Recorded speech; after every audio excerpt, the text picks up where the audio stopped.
आज हम इस वीडियो के माध्यम से सीखेंगे कि ट्रायल के दौरान जो गवाह या गवाही देते हैं तो उन्हें हम क्या कहते हैं, और हम बता दें कि वो जो केस करता है तथा जिसके ऊपर केस होता है उसे हम क्या कहते हैं।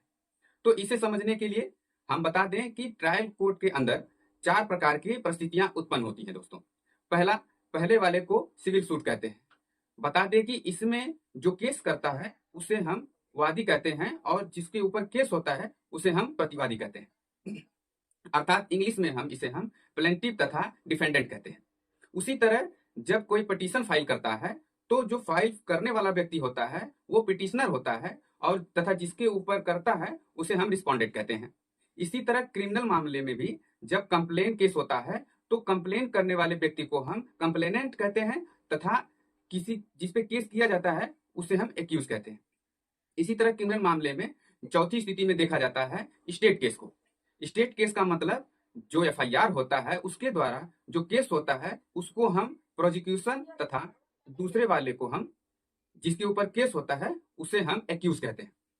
बता दें कि किसी भी मामले में जो सिविल सूट करते हैं उसमें हम जो केस करते हैं उसे हम वादी कहते हैं और जिसे अप्लेंटिव कहते हैं। अप्लेंटिव अगर अपने गवाह को अगर जो केस करता है जिसे हम रिफर कहते हैं तो उसके पहले वाले गवाही जो पहली उसकी जामीन होती है उसे हम PW1 और जो दूसरे की जामीन होती है उसे हम PW2 और तथा तीसरे की जब जामीन होती है उसे हम PW3 कहते हैं।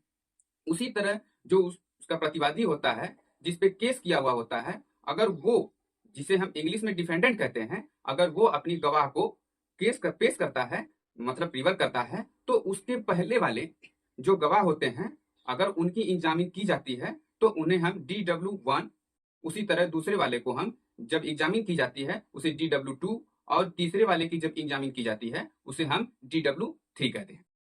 इसी तरह जब हम पिटिशनर फाइल करते हैं तो जो पिटिशनर के द्वारा जो गवाह होते हैं उन्हें हम जब जारी करते हैं तो पहले वाले जो होते हैं जो गवाह होते हैं जो विटनेस होते हैं उन्हें हम PW1, दूसरे वाले को जब एग्जामिन करते हैं उसे PW2 और जब हम तीसरे वाले की एग्जामिन करते हैं तो PW3 कहते हैं।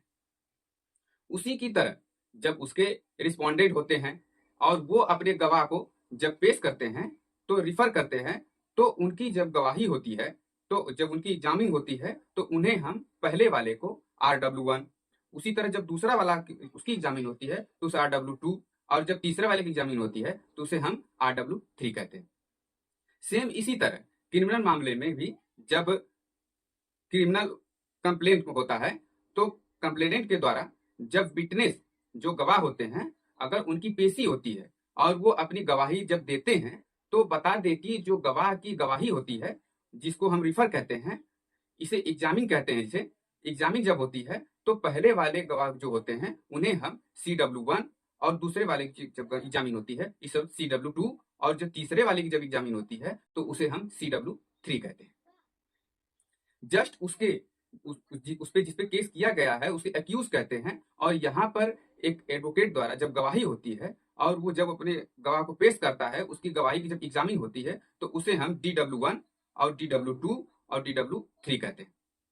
अब हम समझेंगे कि क्रिमिनल के किस स्टेट के बारे में, कि बता दें कि स्टेट केस जो होता है वो एफआईआर के द्वारा होता है। इसमें जो केस करता है उसे हम प्रोसिक्यूशन कहते हैं और जिसके ऊपर केस होता है उसे हम एक्यूज कहते हैं। तो प्रोसिक्यूशन के द्वारा अगर उसके विटनेस को एग्जामिन किया जाता है तो उसे हम PW1 और दूसरे की एग्जामिन की जाती है तो उसे हम PW2 और तीसरे की एग्जामिन की जाती है उसे PW3 कहते हैं। उसी तरह एक्यूज के द्वारा जो विटनेस होते हैं अगर उनकी एग्जामिन करना है तो इसे पहले वाले जो एग्जामिन किया जाता है उसे हम DW1, अगर दूसरे वाले की एग्जामिन की जाती है उसे DW2 और तीसरे की एग्जामिन की जाती है तो उसे DW3 कहा जाता है। बता दें कि सिविल सूट के मामलों में अगर एक से ज्यादा डिफेंडेंट हो और उनके अधिवक्ता भी अगर अलग अलग हो तो ऐसी स्थिति में जो जब हम एविडेंस मिलाते हैं या विटनेस बटोरते हैं तो उसमें जब उसमें रिफर करते हैं तो उसे हम कैसे करेंगे। तो मान लीजिए कि सिविल सूट में अगर प्रतिवादी जो है अगर वो 3 है तो ऐसे में अगर वकील भी अगर वो अलग अलग हैं तो ऐसी स्थिति में जो डिफेंडेंट नंबर 1 के जो वकील हैं उनके द्वारा जो विटनेस लिया जाएगा, जो जो रिफर किया जाएगा, उनके द्वारा जो पहला जो होगा उसे हम D1W1 कहते हैं। अगर वो दूसरे का लेते हैं तो उसको D1W2 कहेंगे, और जो तीसरे को हम लेते हैं तो उसे हम D1W3 कहते हैं।